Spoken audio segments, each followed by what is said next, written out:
Baik, selamat pagi semuanya. Pada kesempatan kali ini kita akan mempelajari materi mengenai himpunan kosong, himpunan semesta, dan diagram Venn. Oke, yang pertama himpunan kosong. Himpunan kosong ini adalah himpunan yang tidak mempunyai anggota. Jadi bisa disimbolkan dengan simbol kurung kurawal tanpa isi atau nol dicoret di garis seperti itu ya. Itu adalah simbol untuk himpunan kosong. Nah, contoh dari himpunan kosong perhatikan di contoh berikut. Di antara himpunan-himpunan berikut manakah yang merupakan himpunan kosong? Untuk yang pertama, himpunan A adalah himpunan bilangan ganjil yang habis dibagi dua. Jadi logikanya tidak ada bilangan ganjil yang bisa dibagi dengan dua. Sehingga kita bisa beri jawaban bahwa himpunan A ini adalah merupakan himpunan kosong. Nah, untuk yang kedua, himpunan B adalah himpunan bilangan prima yang merupakan bilangan genap. Jadi perhatikan, himpunan B ini adalah bukan merupakan himpunan kosong. Kenapa bukan? Karena ada satu bilangan prima yang merupakan bilangan genap, yaitu 2. Oke? Selanjutnya, untuk yang ketiga, himpunan C adalah himpunan nama hari dalam seminggu yang dimulai dengan huruf N. Oke. Nah, jadi kita tahu bahwa nama-nama hari dalam seminggu itu adalah Senin, Selasa, Rabu, Kamis, Jumat, Sabtu, dan Minggu. Sehingga untuk yang bagian himpunan C ini adalah merupakan himpunan kosong karena tidak ada satupun hari dalam seminggu yang dimulai dengan huruf N. Ya, jadi bisa dipahami himpunan kosong itu adalah himpunan yang sama sekali tidak mempunyai anggota.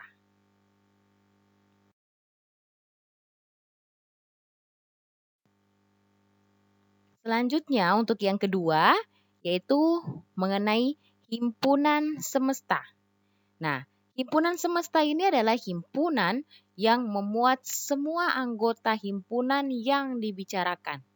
Himpunan semesta biasa juga disebut dengan himpunan semesta pembicaraan atau himpunan universam.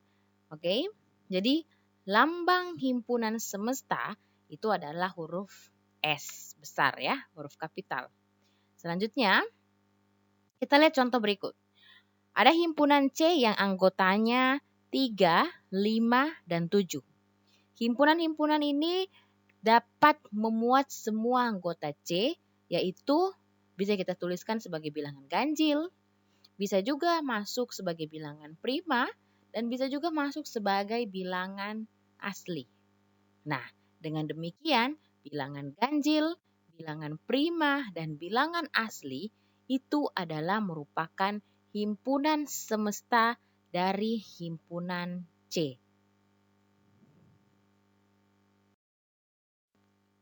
Selanjutnya, materinya mengenai diagram Venn. Nah, cara lain untuk menyatakan suatu himpunan yaitu dengan gambar atau diagram yang disebut sebagai diagram Venn. Diagram ini pertama kali diperkenalkan oleh John Venn, yaitu ahli matematika yang berkebangsaan Inggris yang hidup pada tahun 1834 sampai 1923. Ya. Nah, ada beberapa ketentuan dalam membuat diagram Venn ini ya. Jadi tidak sembarang dalam menggambar diagram Venn. Untuk ketentuan yang pertama adalah himpunan semesta digambarkan dengan sebuah persegi panjang dan di pojok kiri atas diberi simbol S. Sebentar kita lihat contohnya ya. Kita lihat dulu yang kedua.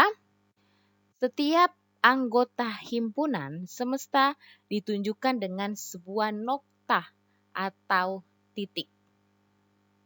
Yang ketiga, setiap himpunan yang ada di dalam himpunan semesta ditunjukkan oleh kurva tertutup sederhana. Yang keempat, bila anggota suatu himpunan mempunyai banyak anggota, maka anggota-anggotanya tidak perlu dituliskan. Nah, untuk melihat bagaimana sih diagram Venn itu, kita lihat contoh yang pertama. Nah, contoh yang pertama di sini perhatikan. Ada himpunan semesta, disimbolkan dengan S ya. Himpunan semestanya adalah 1, 2, 3, 4, 5, 6, 7, 8, dan 9. Kemudian ada himpunan A, ada 1, 2, 3, dan himpunan B ada 4, 5, 6. Oke, perhatikan himpunannya ada A dan B. Anggota-anggotanya ini adalah anggota yang berbeda. Tidak ada yang sama antara anggota A dan anggota B. Sehingga diagram Venn-nya seperti ini. Oke, diagram Venn-nya seperti ini ya. Di sebelah kiri, pojok atas ada huruf S sebagai semesta dan harus digambarkan dengan menggunakan persegi panjang. Ada dua himpunan di sini, yaitu himpunan A dan himpunan B. Jadi karena ini himpunan A dan himpunan B berbeda, sehingga harus dipisahkan bulatannya ya. Itu namanya sebagai kurva tertutup, ya. Itu kurva tertutup. Terus himpunan A ada 1, 2, 3. Nah, kita isi di dalam himpunan A ada 1, 2, dan 3. Ada titik atau nokta ya. Di situ sebelumnya ada 1, 2, 3. Begitu juga di himpunan B. 4, 5, 6. Di dalam himpunan B. Ya, di dalam lingkarannya B. Nah, untuk 7, 8, 9, karena tidak masuk di A dan tidak masuk di B, maka dia kita sisipkan di luar dari A dan B ya. Di luar lingkaran A dan B, tetapi masih di dalam himpunan semesta. Masih di dalam persegi panjangnya itu. Baik, sampai sini mengerti ya. Itu contoh yang pertama. Contoh yang kedua, nah sama, himpunan semestanya sama seperti tadi.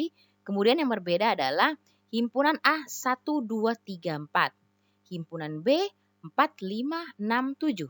Perhatikan himpunan A dan himpunan B. Ada satu anggota yang sama, yaitu 4.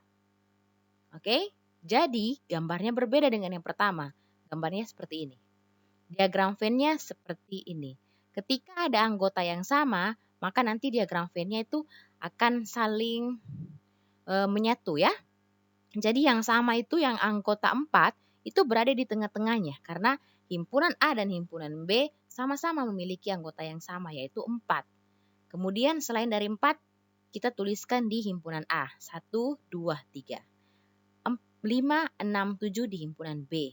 Nah, selain daripada itu 8 dan 9 silahkan taruh di luarnya ya. Oke, baik sampai sini sudah bisa mengerti ya. Lanjut. Ke contoh yang ketiga. Nah, sama, himpunan semestanya masih sama, yang berbeda hanya himpunan A dan himpunan B. Himpunan A 1, 2, 3. Himpunan B 1, 2, 3, 4, 5, 6. Perhatikan, semua himpunan A itu ada di anggota B ya. 1, 2, 3 itu juga ada di B, yaitu 1, 2, 3. Nah, kita lihat gambarnya. Gambarnya seperti ini ya. Karena himpunan A itu merupakan bagian dari himpunan B, sehingga gambarnya kita tuliskan seperti itu. Ya. Jadi himpunan A itu berada di dalamnya B. Sehingga yang lainnya yang 7, 8, 9 kita taruh di luar saja karena tidak termasuk dalam A dan tidak termasuk juga di dalam B. Kemudian, untuk yang keempat. Diagram Venn yang keempat masih sama himpunan semestanya, tetapi yang berbeda adalah A dan B. Nah, himpunan A 1, 2, 3, 4. Himpunan B juga sama ternyata 1, 2, 3, dan 4. Sehingga gambar diagram Venn-nya seperti ini. Oke, kita gabungkan saja. Jadi walaupun ada dua himpunan yaitu A dan B, tetapi anggotanya sama, maka himpunannya dikasih satu saja, A dan B. Ya, seperti itu. Nah, untuk selanjutnya, ini adalah latihan kalian untuk di rumah. Kalian kerjakan di halaman 130. Ada 6 nomor yang harus kalian kerjakan ya, tidak dikerjakan semua, yaitu hanya nomor 1, 5, 6, 7, 8, dan 9. Jawabannya kalian harus kumpulkan paling lambat hari Sabtu, tanggal 17 Oktober tahun 2020. Nah, untuk materi selanjutnya yaitu kita akan nanti mempelajari mengenai sifat-sifat dari himpunan. Baik, terima kasih untuk perhatiannya dan selamat pagi semuanya.